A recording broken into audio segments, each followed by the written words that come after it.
Welcome back to another episode of the Sad Dad Games podcast. I'm Eric. I'm Shan. I'm Tucker. And I'm Emerlie. All right, everybody. As you know, this is an episode of Eric's Indie Corner. And on Eric's Indie Corner, I talk about indie games. How do I decide which indie games to talk about? I don't really. I just go down my list and I say that one, which is exactly what I did this week. I just went down my list and I said, ooh, I haven't thought about this game in a minute. Let's talk about this. So we're going to be talking today about a super fun indie game called Black Skylands. Have any of you guys ever heard about Black Skylands before today? Oh, before everybody, today? all of us, yeah, all of us. I remember seeing the trailer. I don't know, a while ago. When it popped. I was gonna up, say sometimes I'll send you I guys remember this. trailers. Yeah. Was it summer 2023? Yeah, yeah, maybe that's what it was. Is Eric sent to me and Shan, and we just actively ignored it. Like, oh, that's great. This is cool, Eric. Good, I like it. Yeah. I do have to say, Eric, because we just, got the Switch 2, and I looked at the eShop for the first time, and I was scrolling through all these games, and I was getting excited every time I saw a game that has been talked about in an Eric's Indie Corner. And so, it was a bit overwhelming because there's so many games to choose from. But I was like, oh my gosh, I have access to this game and this game and this game. And it got me really excited to actually download some of those games. So, this has been a great little list. Actually, it's growing very long. But this has been a great list to help me decide which ones that I should download first. Yeah, I was gonna say I think we're in the 40s or something like that of indie games that we've covered. It's a lot. I'm gonna have to start playing more. I'm gonna run out. Ha! Just kidding. I'm not gonna run out for a long time. So many more.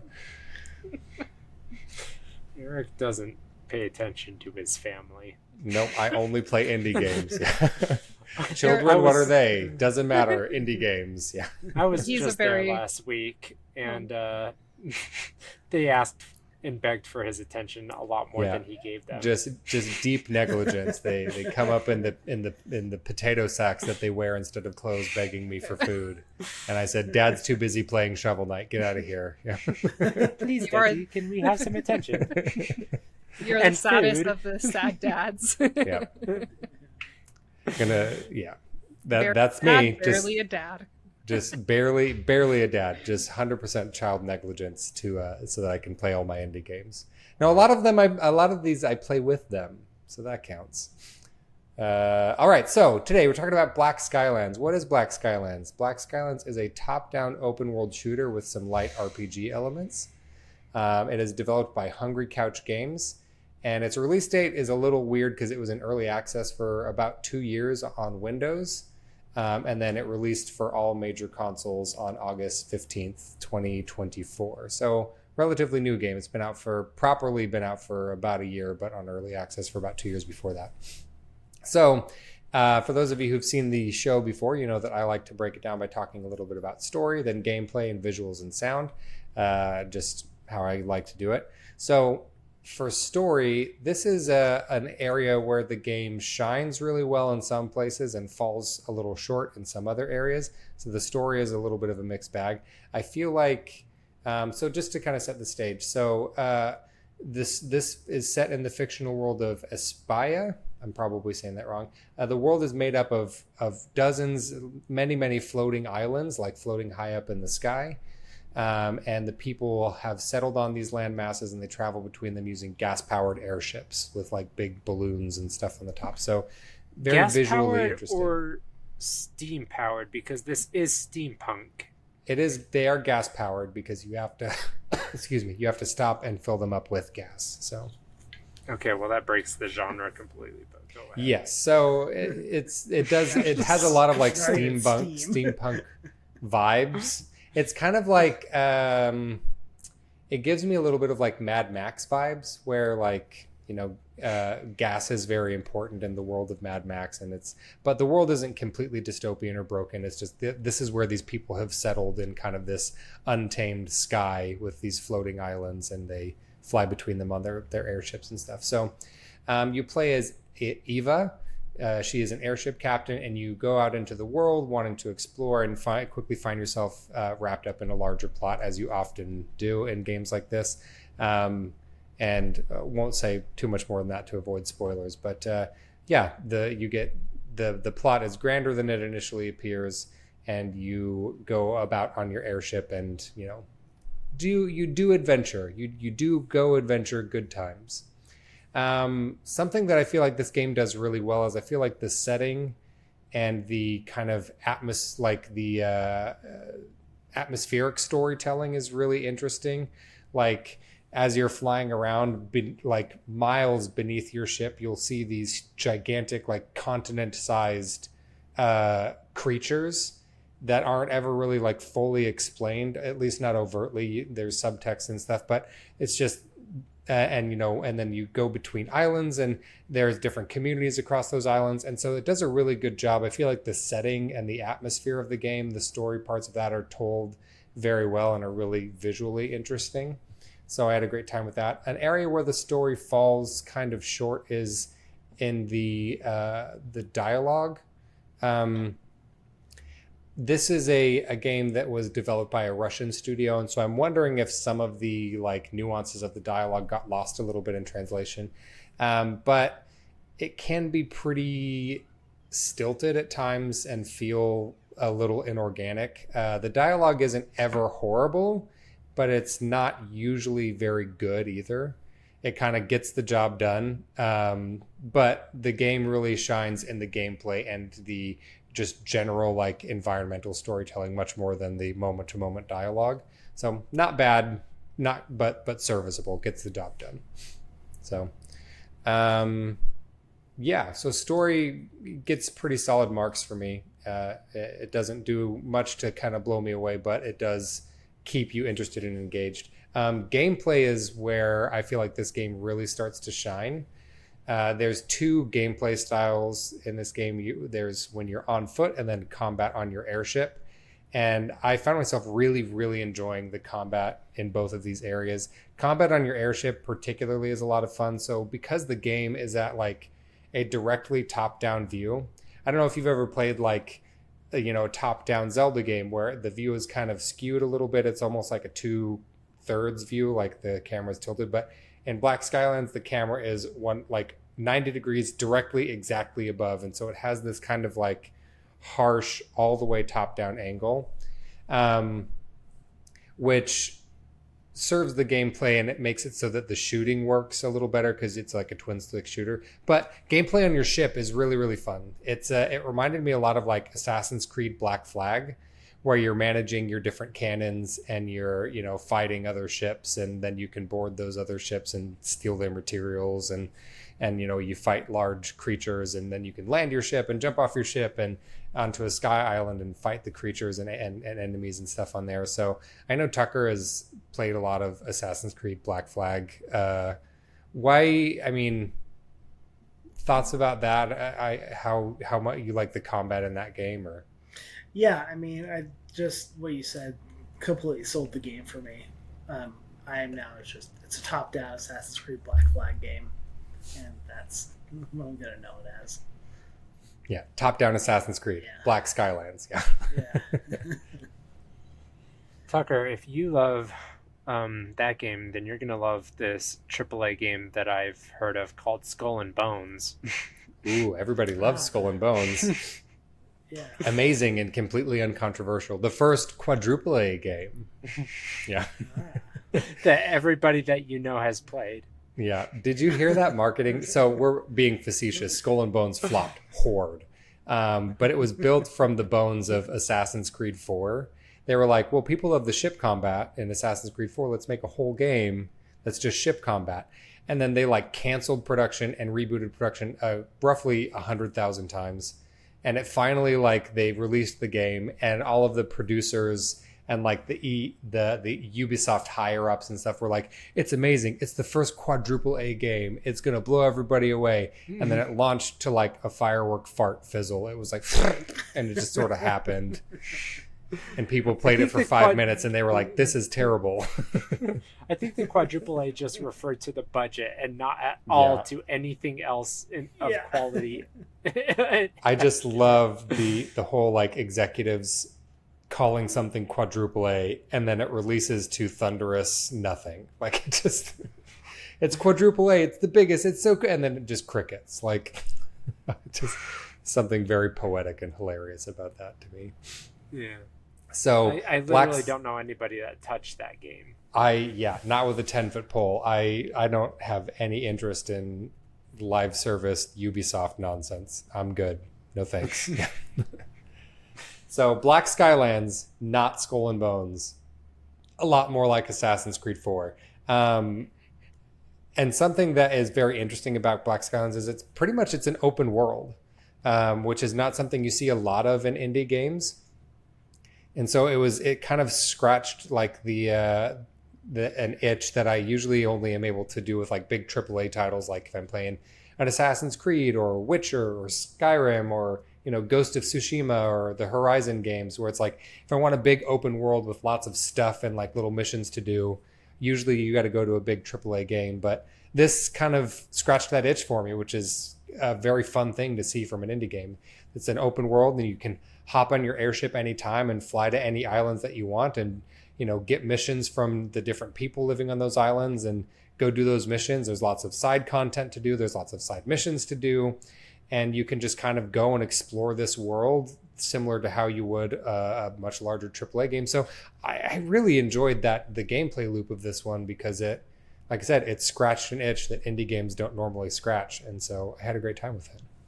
I just have a question. When you say that there's like little side quests that you can go do, can you give us examples of what that actual gameplay is? Like, are you going and solving puzzles on a, like floating somewhere, solving puzzles, snatching some gold or something and bringing it back? So a lot of the gameplay loop revolves around combat, both on your ship and on foot. So when you're on your ship, it controls a lot like Assassin's Creed, where you're, like I said, managing your cannons and stuff. And then when you're on foot, it's like a twin stick shooter where one thumbstick controls which direction your character is moving and the other one controls which direction your character is aiming. And you have an assortment of different weapons like rifles and shotguns and, submachine guns and machine guns and things like that. And you can modify all of those weapons with different pieces and parts that you get along your journey or that you can buy from shops and things. And so the gameplay loop is often around getting different gear or fighting different enemies. So you might go and talk to somebody and they say, "Hey, I need help clearing out this town. There's a bunch of bad guys there." And then you go clear out that town and you kill all the bad guys. And as you do that, you find new gear and equipment. And then you can take your gear and equipment back to your home base and use it to upgrade your ship and upgrade your weapons. And, so that's the kind of side content that you'll be seeing. There's some light puzzling here and there. Sometimes when you get to an area, it won't just be like kill all the enemies. It'll be like, kill all the enemies on the island. Or there's sort of a puzzle way that you have to work your way through this sky island. This area isn't accessible to you. You have to figure out how to get there by, removing these battery packs and solving a puzzle and things like that. And so it has a fair, I feel like the right amount of variety to the different side quests, but a lot of them are combat focused, which is fine by me because the combat's very fun. And very punchy, which is good. You want that when you're shooting guns. It needs to be nice, punchy combat. So, I don't know. Does that answer your question? Yes, it does. That helps. Yes. So good. Yeah. And I kind of touched on it earlier, but everything is upgradable. You can upgrade your weapons. You can upgrade your ship. And how you do that is you have kind of your home base of operations, which is very creatively named your fathership. It's not a mothership. It's the fathership. So it's just this giant flying ship, basically, that's your base of operations. And once you've done several missions, you go back and you can kind of upgrade your gear and, upgrade the facilities on the fathership. There's different things there that you can craft different meals or potions and stuff that next time you go out on a mission, it will help you boost your stats or whatever. And so when you come back to the fathership, you can kind of gear back up and get ready to go out on more questing style missions. And so it's a nice little hub base of operations. Yeah. So, trying to make sure I didn't miss anything. It's open world. Guns are modular. The ship is also upgradable. And yeah, so the difficulty curve is, I feel like, just about right. It can be a fairly challenging game, but it also has difficulty settings. You can do, easy, medium, hard kind of a thing, which is nice for if you just want a breezier experience and you just sort of want to blast through and have a good time, or you want more of a challenge. There's a good range of that. But yeah, I had a really good time with just the general gameplay loop of this one. It was fun to go fly to a new place and get missions and clear out an area of bad guys. And there are also larger sort of boss battles that you can engage with while you're on your airship, like fighting either giant ships or large sky monsters. And those are all very fun. Once you clear out like a big patch of sky, then you can move your father ship there and use that as kind of like a new mobile base of operations.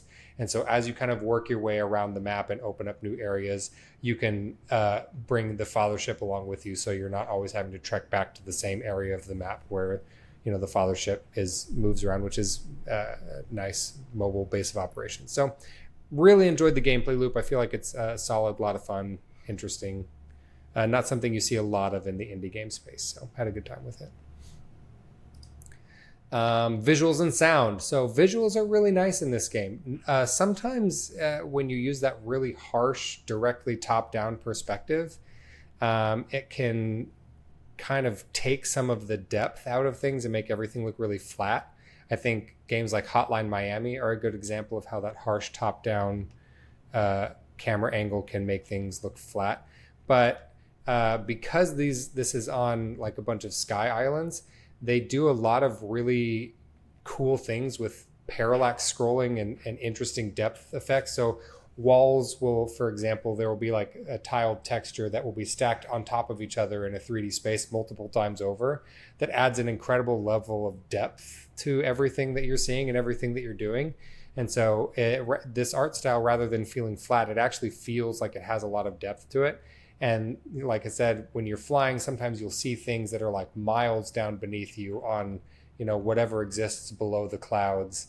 And so you get little peeks and glimpses into that. So it's the art style was very effective, really worked for me. I felt like it was really nice and polished, and I really enjoyed the different levels of parallax scrolling to create that depth effect on pretty much every island and everything that you visit. They spent a lot of time making sure that things didn't feel flat.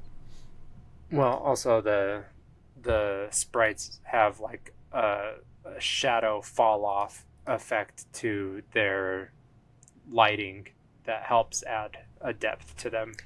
Yeah, yes, the lighting is also really nice in this game. It's they do a good job of letting you exactly what Shan said, so that you can parse your character from the background environment and the enemy characters and things like that. They use a good drop-off lighting to facilitate that as well. Also, something that I forgot to mention in the gameplay section is you get a grappling hook, which is always fun and never a bad thing. Anytime you're making a video game, you're like, I wonder if it should have a grappling hook. The answer is yes. Put a grappling hook in your game. It makes everything better all the time. So, did Zelda invent that? Like, I can't think of anything before Link to the Past. Yeah, I don't know. I mean, Bionic Commando for the NES, they had but that was a 2D side scroller. But that was one of the earliest examples of, I think, grappling, like a grapple hook mechanic in games. But it was pretty rudimentary in that. So I'm sure that if we really Bionic looked, Commando, we could find, that's the one you just said? Yeah. Wow, you're good at this. I know my stuff. Arcade video game appears in Konami's Rock and Rope in 1983. There's a harpoon gun. And then Bionic Commando 1987, a direct successor to Rock and Rope. And that was, you said it was Konami, right? Yeah. Yeah. I think that later in life, Bionic Commando moved to Capcom as a publisher. Because Spencer, the main character, is featured in Marvel vs. Capcom 3. So, oh, that's how you know these things. Yep. So I'm assuming. Okay, we played Marvel vs. Capcom while I was visiting. It was a good time. Yeah, while Shan was visiting, I bought the I think it's just called the Marvel vs. Capcom Fighting Collection. It's like a bunch of Capcom developed Marvel superheroes fighting games. And we played a little bit of Marvel vs. Capcom 2, which is a great time. It's a very silly game, and we had a good time. I had a great time because I beat Shan every single time. Eric beat me, I think, 15 out of 20, not like 15 out of 17 times or something stupid like that. I was going to say Shan beat me like once or twice. Yeah. And to be fair, I am not good at fighting games. I kind of pick up the controller and I just sort of slap it. And it was just all the way button mashing, no skill involved, but we had a good time. So, yeah. Marvel vs. Capcom. Yeah, we both did. Shan also had a great time. I specifically requested him to have a great time, and so he did. Yes. It reminds me of in Brooklyn Nine-Nine when Captain Holt is like, he's trying to cheer everybody up. He's like, right, everybody dance. Why is nobody having a good time? I specifically requested it. Yeah. All right. So, back to visuals and sound for Black Skyland. We talked about the visuals. Very nice. Very few issues with that. I really enjoyed that for the most part. The music is mostly not really in your face. It just kind of does its job, and it does it well. I listened to the soundtrack outside of the context of the game just to see, what I liked about it more. It has kind of a Viking vibe to it, which I really enjoyed. The soundtrack is very solid. Had a good time with that. The sound effects, particularly the gun sound effects, are great. Very punchy, nice crunchy noises when you're shooting bad guys. Nice punchy sounds when you're shooting your machine gun and shotguns in particular. I feel like a good litmus test for like a great shooting game is you just pull up the shotgun, and if it makes you go ooh, then you because it's got that nice punchy a shotgun needs to feel powerful, and that's a good combination of visual and sound design. And so I feel like the shotgun in this game is nice and punchy. They did a good job with that. So reminds me of the other guys when he's like, yeah, can you feel that in your balls? And ooh, and he's like, oh, are you sure you don't have testicular cancer? You got to feel the shotgun in your balls. Yeah. So, I really solid sound design. Really no complaints there. There were a couple of times where the music didn't quite match what was happening. Like I went into a really intense boss battle once, and the music was just like super duper mellow. Like it felt like almost just like background, like chill out music. And I thought that maybe there was some kind of a glitch. So I restarted a slightly earlier save, and then I went back to that point to be like, that can't be the right music. That felt weird. And it was the right music. So there's a couple times where the music doesn't quite match what's going on, but for the most part, I give it a B+. It gets the job done. It's very nice, but it is a little weird in a couple of spots. One thing that I will say, I have one slight negative about the game is I played it on Switch, and there can be some slight performance issues. There were times, particularly when on your airship and either engaging in combat with lots of enemies or moving very quickly, where the frame rate could be pretty not great. The frame rate could chug pretty hard in some of those areas. But now that the Switch 2 is out, if you've got a Switch 2, Switch 2 is able to brute force pretty much every single frame rate problem that any Switch 1 game has had. So if you've got an opportunity to play it on a Switch 2, it should run just fine there. And it runs, I'm sure it runs just fine on other consoles and PC as well. But if you're playing it on a Switch, I played through the whole game on Switch and didn't find it to be too distracting, but it definitely, there are some frame rate issues on the base Switch. So keep that in mind. But yeah, had a great time with this game. I feel like it was pretty unique. It scratched an itch that indie games don't normally scratch, and I just had a good time with it. Black Skylands, lots of fun. Yeah. All right, so this game will get you between 15 to 20-ish hours, depending on how much of the content you want to engage with. If you really wanted to 100% it, I'm sure you could get closer to about 30 hours. There's quite a bit of stuff to do if you really want to do it. It's available on Windows, Switch, PS4, PS5, Xbox One, and Xbox Series consoles, and it's $19.99, so not a bad price. This is one that I actually picked up for full price. Sometimes I will often wait for sales for indie games, unless it's one that I want to play right at launch, or a developer that I really want to support. But this was one that I wanted to play, and I bought it at full price. So buy it at full price. It's good stuff. It's a good game. Eric, I can't super tell from what I can find, but okay, so this is steampunk. Is it somewhat blended with cosmic horror, because I'm seeing allusions to this bug monster entity that is from the heavens or from space? Yeah. So I didn't want to talk about that too much for story reasons. But we don't have to get into it, but it's like straight up like on a bunch of cover art. Yeah, but there are some I guess on the cover art you can see like a giant googly-eyed, sky monster. But yeah, so there's some light cosmic horror, particularly some of the larger boss creatures that you fight have a slight Lovecraftian cosmic feel to them. There are a lot of smaller grunt enemies that you can fight that aren't people, that are like weird monster, like sky monster things.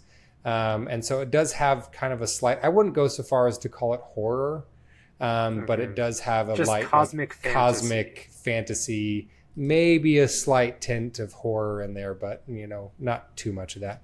But I would just call it cosmic fantasy or cosmic sci-fi fantasy. Yeah, cosmic sci-fi fantasy seems pretty on brand. Yeah. When you say Lovecraftian, I've heard Lovecraft, and I'm trying to remember what that means. It's like Cthulhu. It's like weird tentacle monsters. This is not monsters. the stuff I've gotten into. Yeah. I've heard it by now.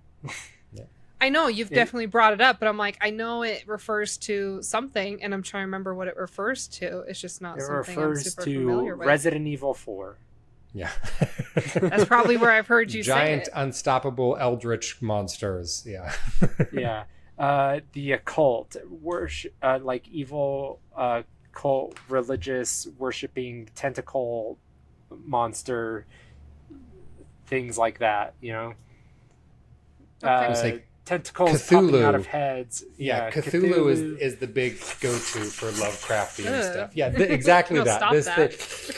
If it looks like it's Lovecraftian. Next time anyone asks you what Lovecraft horror is, you just go like this. And oh yeah, I get it. I see. I understand now. Yeah. I do not want to do that to anybody, and I wish you guys would stop doing that. I'm so uncomfortable. No, stop. Right in my ears. So the cosmic genre is basically anything that has a cosmic or otherworldly presence that whose motivation is ununderstandable to our logic or world, but so you don't understand its motivations, but so there's like a leap in logic to what its end goal is, but it has that existential dread and a looming presence as this overarching